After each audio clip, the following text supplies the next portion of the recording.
These days, my children get sick quite often. So one day, before going to bed, I told them, "Kids, let's ask God to make us healthy." But what happened was the very next day, they started to get sick with swollen neck and fever. It was so strange to see them sick right after praying for their health, and I was worried that they would start doubting God. But there's something I realized. Just because we ask for health, it doesn't usually mean that we become healthy instantly. There is usually a process.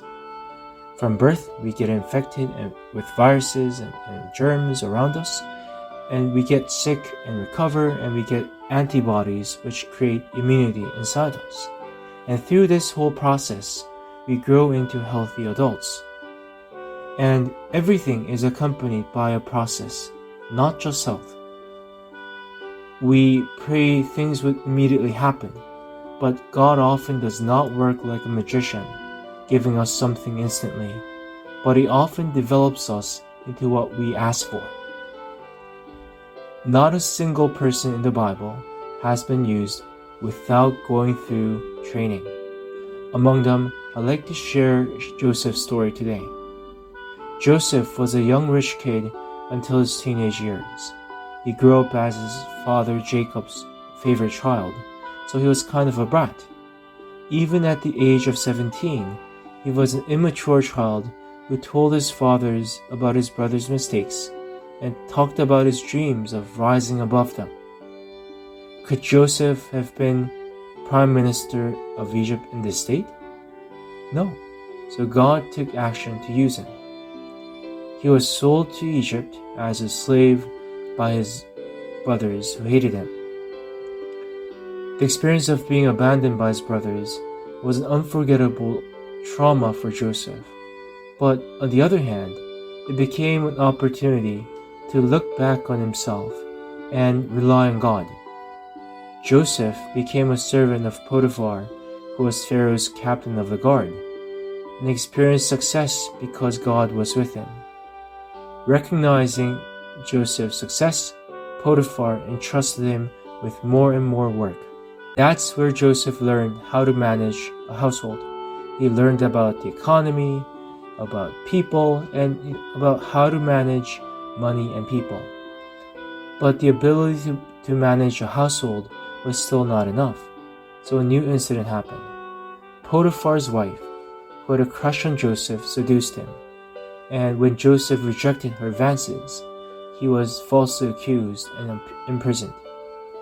When we see how Joseph handled this situation, we see that he matured a lot over the years.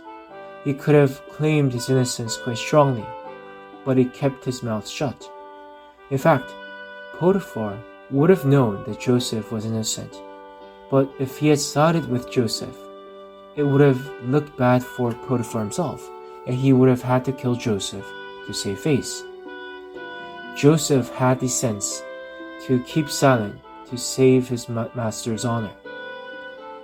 And even after going to prison, Joseph experienced success because God was with him.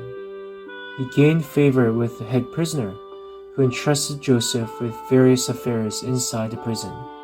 So he started to learn about managing the prison system, which is one of the state's institutions. In particular, because his prison housed royal officials, he also learned about the things of the palace from them. God's curriculum does not discriminate time and place. And when the time came, Joseph got to stand before Pharaoh to interpret his dreams, and he was 30 years old at the time. It was obvious that Pharaoh's dreams meant that Egypt would face disaster, so no one wanted to interpret them. However, Joseph thought that God gave these dreams to tell Pharaoh to make preparations. He provided a solution to him. Pharaoh recognized Joseph's brilliance and appointed him as the prime minister.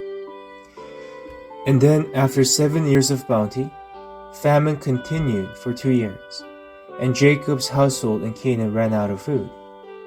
And when Jacob heard that there was grain in Egypt, he sent his 10 sons to buy it. This was 9 years after Joseph became prime minister. And why did Joseph not visit his house and let them know he was okay? How much would Joseph have missed his father and family? But he seems to have lived a life of asking God about everything. It seems that God let him endure and wait because it was not the right time yet. Then his 10 older brothers appeared in front of his very eyes. They didn't recognize Joseph, but Joseph recognized them at once. He would have tried to forgive them countless times and prayed for many, many years, but his heart would have flared up when his brothers stood in front of him. Joseph accused them as spies and put them in prison for a few days to buy time and spent the time praying. Then, leaving Simeon alone, he gave the rest of the brothers grain and sent them back. He said he would free Simeon if they brought his younger brother Benjamin. But time went by until his father Jacob finally let Benjamin go. The famine was severe, and Jacob's family ran out of grain again. Finally, Jacob put even Benjamin in God's hands and sent them back to Egypt with the resolve that if he were to lose Benjamin, then he would. When Joseph saw Benjamin, he had to suppress his overwhelming emotions, and he served them a grand meal. Then he gave them grain and sent them home, and then he immediately had his men bring them back. He falsely accused Benjamin of stealing a silver cup and brought them back to Egypt. Now, why did he do that? He wanted to test his older brothers. Joseph, who was an immature and naive teenager, became a brilliant strategist over the course of 20 years. I think he tested them to see if they would abandon Benjamin as they had abandoned him, and imagine him thinking of taking care of Benjamin if they had not changed. But this time, Judah took the lead in protecting Benjamin. Judah pleaded with Joseph that Benjamin was their father's favorite child, and that their father regarded him as his very life. So he volunteered to become a slave in Benjamin's place.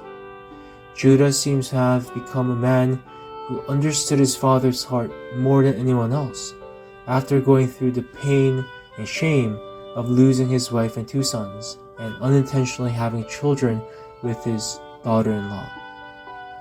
After hearing Judah's plea, Joseph finally revealed his identity. He cried aloud and hugged his brothers, and he forgave them. Over the course of 20 years, Joseph realized that not only has he himself changed, but his brothers have also changed. And he realized that it was God who sent him to Egypt, not his brothers. God who was with Joseph is with us now. The God who created Joseph created us too. God doesn't let the results come out of their own instantly like a magician. He values the process and puts more emphasis on gradually changing us step by step. So it takes time and patience for change to happen. We don't have to be disappointed because our prayers don't come true right away. Just as there is nothing free in this world, nothing happens automatically without any process. Someone has to pay a price. The salvation we receive by grace is priceless from our point of view, but Jesus had to pay the price. And I hope our prayers will be upgraded to the next level. Instead of just asking God for this and that, be nice to add, Lord, I will obey. I don't know anything, but I'll follow you. I'll give it a try. Please help me. May we experience success day by day with God on our side, and may we understand and obey His will. And so may our lives be molded in God's hand, and may His will be done in our lives.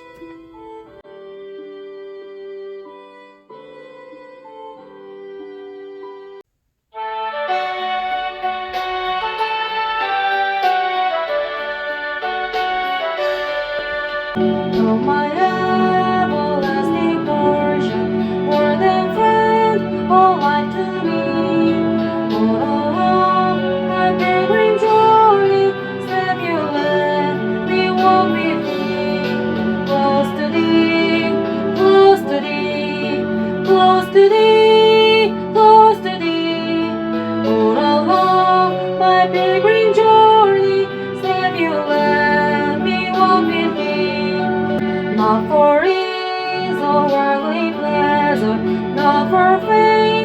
my pain shall be.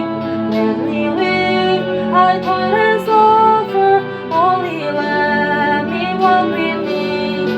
Close to thee, close to thee, close to thee, close to thee. All along my pilgrim journey, Savior, let me walk with thee. Lead me through the vale of shadows, bear me all must be first see. In the gate of life eternal, may I enter, Lord, with thee. Close to thee, close to thee, close to thee, close to thee. All along, my pilgrim